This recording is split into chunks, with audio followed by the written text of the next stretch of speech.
Violet's still sick. So I am going to be bringing you your education today via video on our Google Classroom. I hope you enjoy. So we're going to do 3 things in these videos. And by the way, this is a cat walking around. But anyway, we're going to go ahead and get started. So, 1. So let's go ahead and talk about your 7 different types of figurative language. And remember that there are 5 that all of the 5th graders will be a combination of at the parade tomorrow. So remember that a simile is going to compare 2 things using 2 keywords, and that would be like or as. So whenever you're looking at something and you know that it's a simile, it's comparing generally 2 nouns. Like you're saying that sister is as mean as a snake, so sister and snake.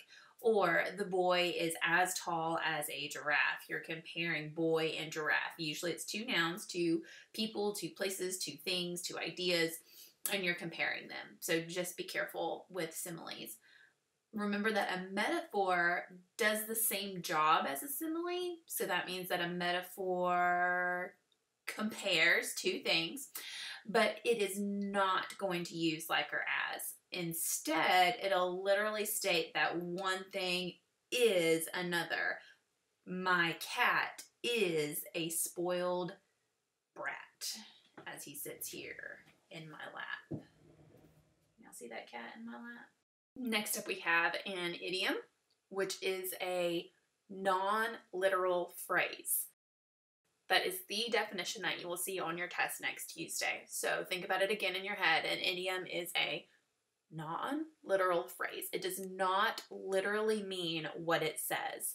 It is not literally a fact that I need to hold on to my horses. I don't even have horses. I can't literally do that.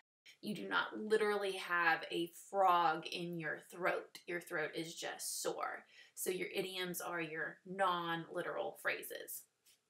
Okay, next up, we have hyperboles. And I think about that H in a hyperbole as in the H with a huge lie. You're really stretching and exaggerating the truth. A big giveaway for hyperboles is whenever it talks about the greatest out of the entire world, or a ton, like my backpack weighs a ton, I have a ton of chores to do, where you really stretch and exaggerate what you're talking about. And the 5th figurative language that's going to show up in our parade is personification. So again, your root word out of personification, like the main part of that word is person. So this is when you're giving your human qualities to an object or a non-living thing. It's going to act like a person, like the flowers danced in the wind. The stars winked at me in the night sky. The sun smiled down on me. Not really going to happen. The last 2 types of figurative language will be at your parade as well. They will just be your teachers instead of a student. And so we've got onomatopoeia and alliteration. So just to review those really quickly, they both have to do with sounds, but one of them is going to be a sound that humans do not make, like crash or kapow, boom, kablooey. Any type of sound that you would hear from an object or sometimes even a creature or an animal, that's going to be onomatopoeia. And then the last one that we have is alliteration, which, like I said, has to do with sounds again, but these are your tongue twisters. This is the repetition, which means the repeating of the same beginning sounds. It does not mean rhyming. You're looking for the first letter sound, and when you hear that repeated at least 3 times, that is your example of alliteration. Like Sonic sits silently in my lap. Sonic sits silently. You hear this repeated over and over again. Sam, I am, likes green eggs and ham. That is rhyming, not alliteration. Did not hear the same beginning sound in Sam, I am, likes green eggs and ham. Not even sure if any letters repeated there. That's not alliteration. That's rhyming, my friends. Know the difference. So the next thing that we're going to review is plot, which I introduced to you yesterday. So if you would, I want you to get out your journal, if you haven't already done that. And I'll meet you back here in like 10 seconds, okay? So go ahead, get your journal out, and we're going to open up to page 8. So go for it.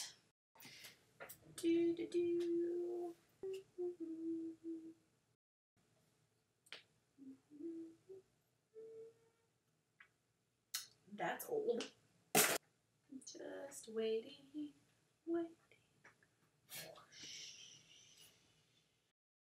Okay, so yesterday I introduced to you plot, and plot, remember, is everything in the story, like all of the action, all the events, all the people, all the places.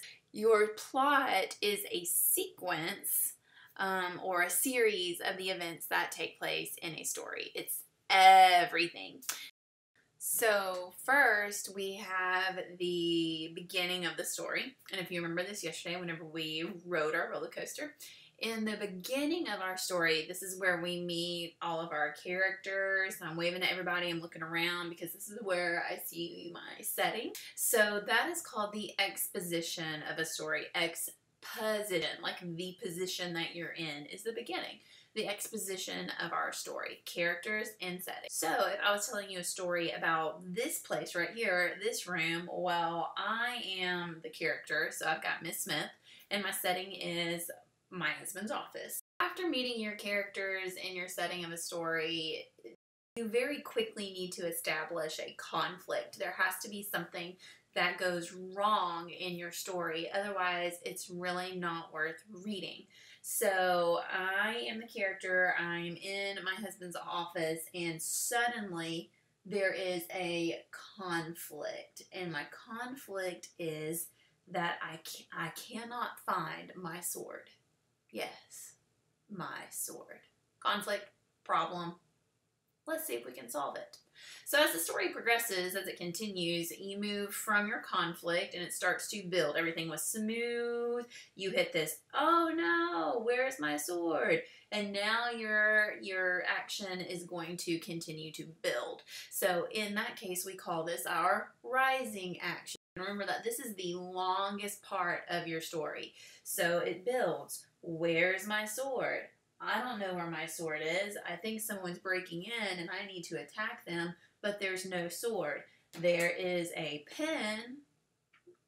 That's not going to work. There is a Maui hook. That's not my sword though. So I need to continue looking. Yeah. Trident. Right here, trident. Not my sword. Where is my sword? I'm going to continue looking. There is a bow. Yes, my friends, a recurve bow. Not my sword. We even have Thor's hammer. Whoosh. So we've been building and building and building for quite some time. And what happens next after I'm building? What am I building towards again? That big dramatic, oh, the climax, where I'm supposed to be attacked apparently. And this is my oh my gosh moment. I need to find my sword so I can, like fight back and everything. And then once you hit your climax, your oh no moment, the turning point, everything's been going one direction and now you're going to go the other direction. You're going to hit your falling action where things go crazy. No. Crazy, like berserko crazy. All over the place. Until it eventually starts to slow down and then you hit your resolution where your conflict has been resolved. Oh, here's my sword right here. It's solved. I have found my sword. Everything is so much better. Happy endings. Most of the time. Okay, so to review plot again, this is kind of what I showed you yesterday, but as you can see, there are only 1, 2, 3, 4, 5. There's something that's missing. So let's see if we can find it. If I start right here in my exposition, this is the beginning of your story. This is where you meet, remember again, your characters and your setting. It's very flatlined. Then, oh, here it is. What goes from this flat line right here as it starts to build? This means that there had to be a change. Something had to go wrong. This should be my conflict right there, conflict.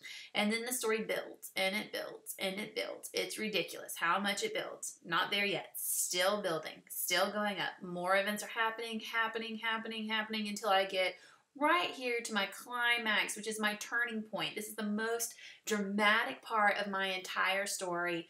Oh my goodness, this is ridiculous.